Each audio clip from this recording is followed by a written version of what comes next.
Hey guys, welcome back to our channel Nomad Sama. I am Y. 2024 में बहुत सारे animes release हुए। कुछ मोस्ट अवेटेड एडाप्टेशंस थे और कुछ ऑनगोइंग टाइटल की सीजन्स थे। ऑल इन ऑल ये साल बहुत ही अच्छा जा रहा है एनिमे के लिए। इन सब के बीच में अप्रैल के टाइम पे एक एनिमे थोड़ा साउंड करने लग गया था एनिमे वर्ल्ड में, और इसके अराउंड थोड़ी सी हाइप बननी चालू हो चुकी थी बिकॉज ये एनिमे को कंपेयर किया जा रहा था टोक्यो रिवेंजर्स से। ये सुनते ही आप डाउट करना चालू कर चुके होंगे, बट आई अश्योर यू ये एनिमे उससे अच्छा है। इन दोनों एनिमे के बीच का कंपैरिजन पे बात करने से पहले मैं आपको एक्सप्लेन करना चाहता हूँ इस एनिमे के बारे में। और इस एनिमे का नाम है विंड ब्रेकर। ये एक शोनेन एनिमे है और इसकी कहानी की बात करें तो ये कहानी और इसकी सेटिंग बहुत ही नॉर्मल है, ऐसा कुछ एग्जॉजरेटेड नहीं है। एक टीनेज डेलिक्वेंट एनिमे जिसमें बहुत सारा एक्शन भरा हुआ है। राइटिंग और सेटिंग इतना बेसिक होने के बाद भी ये एनिमे लोग क्यों पसंद कर रहे हैं और इसका हाइप क्यों बना हुआ था, इसका रीजन है एक्शन। एक्शन मतलब ऐसा बहुत बड़ी लड़ाई हो रही है, पावर्स इस्तेमाल किया जा रहा है, मैजिक है, डेविल फ्रूट है, हॉकी है, ऐसा कुछ सीन नहीं है। इस एनिमे का एक्शन का मतलब है the pure art form, hand to hand combat. सिर्फ इस चीज की वजह से ये एनिमे बहुत ही बढ़िया चल रहा है। बहुत सारे शोनेन फैंस है दुनिया में जिनके लिए एक्शन में बहुत सारी डिफरेंट चीजें पसंद आती है, like super power, magic, fantasy world, inhuman strength और भी फिक्शन वाली चीजें। बट इन सब में से हैंड टू हैंड कॉम्बैट का एक अलग ही फैन बेस है, उसमें से मैं भी एक।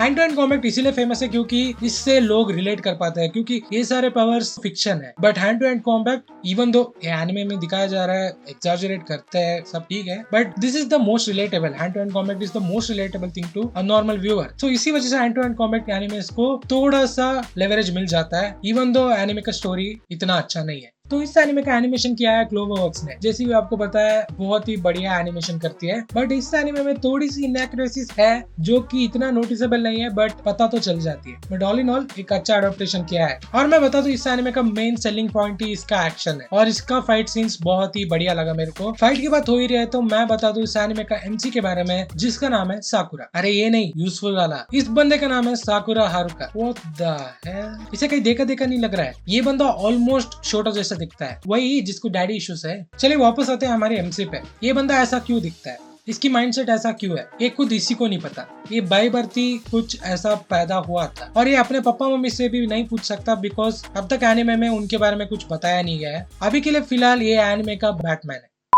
जन्म से ही साकुरा कुछ ऑड सा लगता है, उसका हेयर कलर अलग है, उसकी आई प्यूपिल्स की कलर अलग है, और उसके अगल बगल के लोग उसको हेट करते ही आ रहे हैं। एक्नॉलेजमेंट ना मिलने की वजह से साकुरा अभी ऐसा बंदा बन चुका है जिसको वैलिडेशन चाहिए, और वो वैलिडेशन लेने के लिए फाइट करता है। आई डोंट नो क्या माइंडसेट चलता होगा, होते होंगे डिप्रेस्ड लोग, बट फाइट के लिए जा रहा है। Get some help. Wind breaker anime is the true identity of shonen because सभी शोनेन में से एक एक चीज चुरा के इस एनिमे को कंप्लीट किया गया है। ऐसा मैं क्यों बोल रहा हूँ, क्योंकि कैरेक्टर एमएचआर से चुरा है, स्टोरी इसकी टोक्यो रिवेंजर्स जैसी है, एम्बिशन इसके नारुतो के जैसे है, और इसके साथ मैं कहना चाहूंगा कि एक पैरोडी जैसा लगता है मेरे को। जैसे कि इसेकाई का एक पैरोडी आया था कुछ ही टाइम पहले, इसका नाम है एमिनेंस इन शैडो। जरूर चेकआउट कीजिए, हमने एक वीडियो बनाया है उस पर ऑलरेडी। उसी एनिमे की तरह ये एनिमे भी all the aspects of this genre को इंक्लूड करना चाहता है, और it's not bad until and unless आप ऐसे ही फाइट्स दिखाते रहो, हम देखते रहेंगे anime. So at this point मैं एस्टैब्लिश कर चुका हूँ कि ये एनिमे बस फाइट्स की वजह से चल रहा है और इसमें कुछ नहीं है। और यही सेम स्टैंड है मेरा पूरे सीजन 1 के बारे में। स्पेसिफिकली मैं सीजन 1 क्यों बोल रहा हूँ, क्योंकि सीजन 1 के लास्ट एपिसोड में कुछ हो जाता है जो कि प्रॉमिसिंग लग रहा है, बट फाइट्स के अलावा एनिमे पसंद आने का एक और रीजन ये है कि इस एनिमे का जो एमसी है he is not useless. Joke नहीं है दोस्तों, ये सच है। बिकॉज इस एनिमे के ऑथर को पता था कि एक एमसी को खुद अपनी लड़ाई लड़नी पड़ती है, अनलाइक सम अदर एनिमेस। जी हाँ, इसी एक पॉइंट की वजह से इस एनिमे को कंपेयर किया जा रहा है टोक्यो रिवेंजर्स से, और टोक्यो रिवेंजर्स को हर बार की तरह हेट पे हेट मिलता जा रहा है। जायज भी है, सच में मैं कहना चाहता हूँ कि यही एक मेन रीजन है जिसकी वजह से टोक्यो रिवेंजर्स और विंड ब्रेकर को कंपेयर किया जा रहा है और विंड ब्रेकर को शाबाशियां मिल रही है। तो एनिमे की कहानी कुछ ऐसी है। पहला एपिसोड में ही हो जाता है बहुत ही बढ़िया फाइट और इसको बहुत ही बढ़िया से दिखाया गया है, और दूसरे एपिसोड में क्लासरूम में ये अपने क्लासमेट से पंगा ले लेता है, और तीसरा एपिसोड आते आते इनका जंग छिड़ जाता है एक अलग टेरिटरी के गैंग से। I am not kidding guys, बस इतना ही है इसकी कहानी। एंड आई गेट इट यार, आजकल की दुनिया बहुत ही फास्ट पेस्ड हो चुकी है, लोगों की रिटेंशन टाइम बहुत ही कम होते जा रहा है, तो इनको सब कुछ फास्ट करना पड़ता है, नहीं तो लोग उधर से निकल जाते हैं। तो लोगों को हुक रखने के लिए इनको कुछ करना ही रहता है हर एक एपिसोड में। It's not a bad thing and it's not a good thing, और ये एनिमे के लिए इतना भी ये खराब नहीं जा रहा है, बिकॉज अनटिल एंड अनलेस ये लोग फाइट्स दिखाते रहेंगे,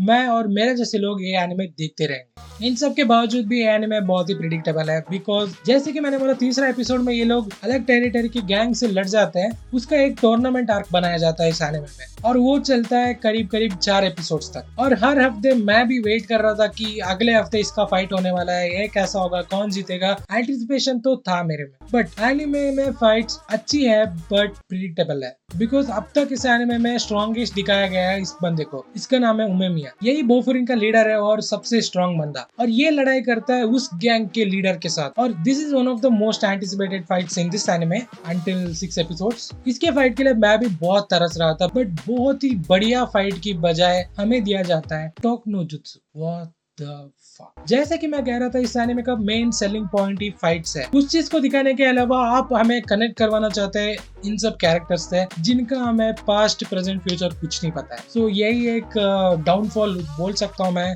फास्ट पेस एनिमे में से, क्योंकि हम कैरेक्टर्स की इतना स्टोरी जानते तक नहीं है जिधर हम उसके लिए फील कर पाए। ये जब भी हो रहा था एनिमे में, इट्स लाइक कि कुछ तो हो रहा है बट फाइट नहीं हो रहा। तो मेरे लिए ये episode one of the most anticipated है, बहुत ही बेकार वाला एपिसोड बन गया इंस्टेंटली। अगर हम इन सारी इनएक्यूरेसीज को इग्नोर भी करते हैं, ये एनिमे अपना काम बखूबी करता है, विच इज एंटरटेनमेंट। क्योंकि मैंने टोक्यो रिवेंजर्स के तीनों सीजन्स देखे हैं एंड आई बिलीव कि उसमें कुछ तो है यार, तो मैं हेट नहीं करना चाहूंगा। अगर आप भी चलती ट्रेन में चढ़कर टोक्यो रिवेंजर्स को हेट कर रहे हो और विंड ब्रेकर को अगर शाबाशी दे रहे हो, तो मैं आपको बताना चाहता हूँ एक अनोखा फैक्ट। विंड ब्रेकर का जो ऑथर है सातोरू नी, इन्होंने टोक्यो रिवेंजर्स से इंस्पायर होकर ही ये एनिमे लिखा है। तो जो भी इसको हेट कर रहा था, कंग्रेचुलेशंस। तो हमें इससे क्या सीखने को मिलता है? हेट करने से पहले थोड़ी सी इन्फॉर्मेशन ले लेनी चाहिए, खुद से एनिमे देख के उसके बाद जज करनी चाहिए। तो इन सब कंपैरिजंस वगैरह के बावजूद अगर एनिमे की बात करें तो एनिमे अच्छा है। अगर आप एक्शन लवर हो तो आपको ये एनिमे बहुत ही बढ़िया लगने वाला है, बिकॉज इसका हैंड टू हैंड कॉम्बैट्स, इसका एनिमेशन बहुत ही बढ़िया तरीके से किया गया है। कुडोस टू क्लोवर्क्स जिन्होंने इसका एनिमेशन किया है। और इस एनिमे में साइड कैरेक्टर्स भी थे, नोटिसेबल कोई नहीं था। अगर किसी का नाम अगर हमें याद रहे, किसी का कैरेक्टर कुछ क्वर्की लग रहा है, वो तो ये बंदा है, इसका नाम है सुओ। तो इसका स्टोरी थोड़ा इंटरेस्टिंग होने वाला है। मेरे हिसाब से एक बहुत ही बढ़िया वॉच है और मैं रेकमेंड करूंगा कि आप सब जाके इस एनिमे को जल्दी से जल्दी देख ले, बिकॉज ये एनिमे एंटरटेनमेंट की जो भी कैटेगरी है उसको कंप्लीटली टिक कर देती है। तो इसी के साथ हम मिलते हैं आपको अगले वीडियो में, तब तक के लिए I am Y signing out.